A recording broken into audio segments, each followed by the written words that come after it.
concepto de Dios es algo que está muy sesgado, o sea, el entendimiento que tenemos de qué significa Dios. O sea, primero tendríamos que definir a qué te refieres con Dios. Esa es la primera pregunta, ¿qué te refieres con Dios? Porque lo que yo creo de que es Dios, tú vas a crear una versión diferente. Y todo el mundo va a crear su propia versión. Entonces realmente no existe ese Dios porque no existen todas las versiones de Dios. O sea, primero hay que preguntar qué es Dios. Y es una pregunta enorme. ¿Qué es Dios, güey? Es como qué es un árbol, qué es una botella. ¿Qué es lo mínimo que hace esto una botella? Si le quito la tapa sigue siendo una botella. Si lo parto en dos sigue siendo una botella. Son dos botellas. O sea, ¿qué es? Y ahí es en donde tenemos que frenarnos porque luego nos damos cuenta que no entendemos nada, güey. Que nada es y que todo es uno. Hay ya es padrecito, pero trae rollo que se llama... Ay, ¿cómo se llama? Carlos G. Valles. Ok. Que hace la pregunta. Dice, a ver, ¿qué es Dios? Dice, no sé qué sea Dios. No tengo puta idea qué sea. Pero sé que hay una creación de algo, ¿no? O sea, yo le llamo Dios a lo que creó esta madre. Y a partir de su creación medio puedo hacer inferencias de esa cosa, ¿no? Y va diciendo, a ver, para mi gusto sí es muy sabio, porque, por ejemplo, si la Tierra estuviera 10% más cercana al Sol, no puede existir la vida. Si la Tierra estuviera 10% más lejana al Sol, no puede existir la vida. Supo dónde ponerla perfecto. La vida, ¿no? Como la concebimos. O sea, sí, quizá hubiera habido otro tipo de vida. Sí. No, esta vida. Entonces, bueno, esa cosa, la que puso todo, que puede ser desde... Es que... Pues es que también se vuelve algo que tuvo que pasar porque el universo es tan grande, ha pasado tanto tiempo que seguramente todo lo que pasa va a pasar. O sea, todo lo que puede pasar va a pasar, perdón. Entonces podemos definir, ese Dios está pasando todo. Pero todo lo que puede pasar pero pasa. Pero no nada más eso. O sea, todo lo que puede pasar pasa, pero pasa infinitas veces porque es tan grande. ¿Sabes qué dicen los Wirras, dude? Que el Big Bang no es algo que sucedió once in a lifetime. Es algo que está sucediendo todo el tiempo. Ah, claro, pues el universo se está expandiendo. Y si regresas el tiempo, te empiezas a dar cuenta cómo se está contrayendo. Pero todo el tiempo es todo el tiempo. O sea, como si el átomo primigenio estuviera explotando. Haz de cuenta, un electrón está explotando todo el tiempo, creando el todo a cada rato, cabrón. Y lo interesante de todo esto es que está expandiéndose a una velocidad mayor a la velocidad de la luz. ¿A qué me refiero? Okay. Como estás considerando que se expande todo. Ajá. Y esto lo dice Neil deGrasse Tyson en la serie esta de Cosmos de Netflix. Creo que el último capítulo, bueno, no sé si está en Netflix, pero en su serie Cosmos, sí. El último capítulo el vato está parado en la naturaleza y empieza a ver las estrellas y dice, qué cabrón las estrellas, porque las estrellas son como una máquina del tiempo. Ajá.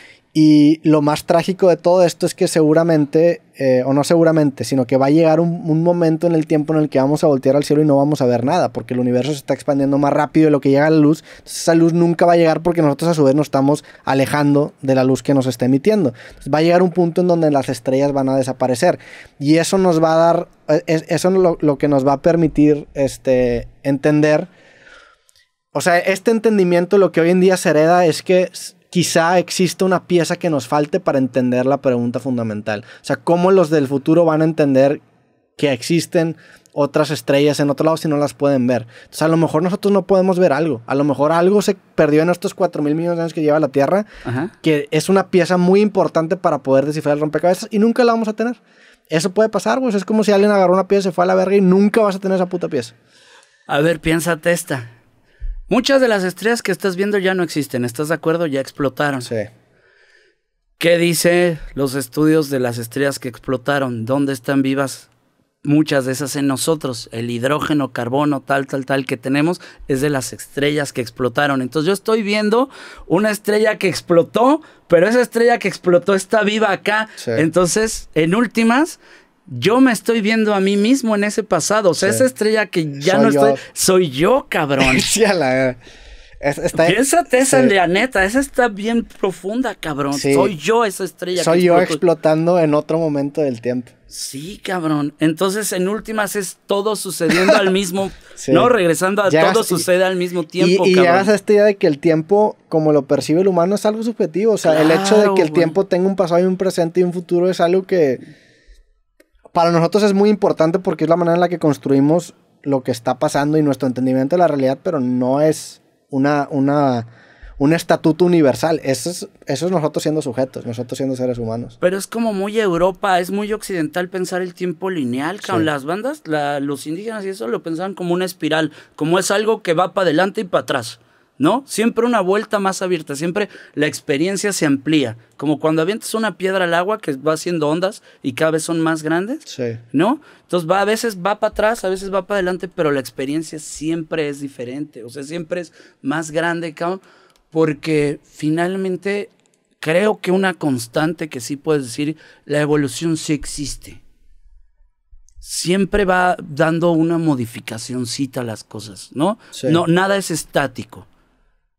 Sí, digo, esto lo podemos observar en la naturaleza, que la evolución, otra vez nos vamos al elemento de la suerte, o sea, del azar. O sea, la pregunta, y esto lo hablaba con Javier Santaolalla, ¿no? En un capítulo hablábamos sobre la idea de que si Dios juega los dados o no. Okay. Y se refería al concepto precisamente de aleatoriedad, o sea, que si en esencia existe un elemento aleatorio en la existencia o no. Porque si sí, pues entonces Dios está jugando a los dados en el sentido de que hay algo que es aleatorio en el centro de nuestra existencia que no nos permite predecir exactamente qué vamos a hacer porque existe ese concepto de que Dios está jugando a los dados, güey.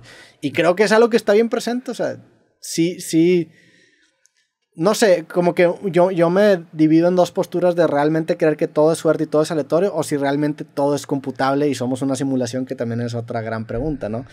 Porque son caminos opuestos, pero que en general se parecerían. Si todo es random, bueno, todo es random.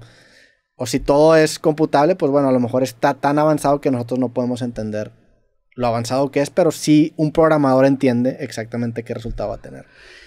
¿Y ahí no crees que haya banda que sepa entrar a la programación? Pachita, cabrón. Sí. Dicen que neta manifestaba órganos de la nada, güey. Pero es que... De la nada, sí. Cabrón. A ver, también el tema de las matemáticas, o sea... existe una discusión bien interesante entre la idea de que si inventamos las matemáticas o las descubrimos, porque las implicaciones son muy distintas. Sí. Descubrimos algo que hace, o sea, qué raro que estábamos existiendo en caos y de repente desarrollamos una herramienta que nos permite predecir con mucha exactitud fenómenos astronómicos que dices, qué raro, güey, o sea, ¿las inventamos o las descubrimos? Pues piénsate en la proporción áurica, esa madre está en la naturaleza, sí. Cabrón, ¿no? Esa se manifiesta en los caracoles, se manifiesta en las plantas, la proporción áurica ahí está, las geometrías, los juegos geométricos, ahí están, o sea, sí existen como tal, ¿no? Sí, tiene que ver con un concepto, creo yo, muy físico, de, bueno, las leyes físicas determinan este tipo de patrones que se tienen que representar a lo largo del universo. ¿Sabes cuál creo que es de los pedos que estamos viviendo ahorita?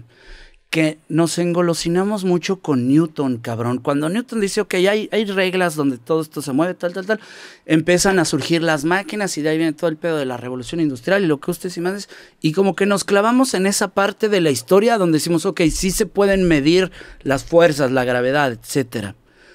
Pero hay muchas otras fuerzas que se miden de otras maneras y que apenas las estamos como agarrando, y creo que ahí es donde entra el brinco, el decir, la nueva fase de evolución es, vamos a desentendernos un poquito de nuestros antiguos dioses, llámese un poquito el dinero, llámese un poquito lo mecánico.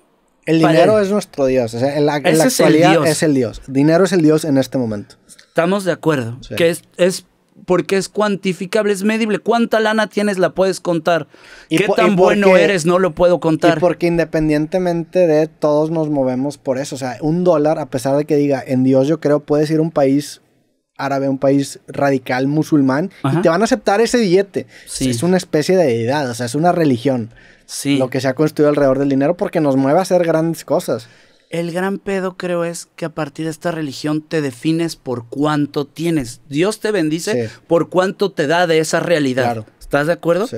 Y no te define por cuánto experimentas, cuánto trasciendes, cuánto vives, cuánto... Al revés te castiga, ¿no? Te quita. Claro, viejo.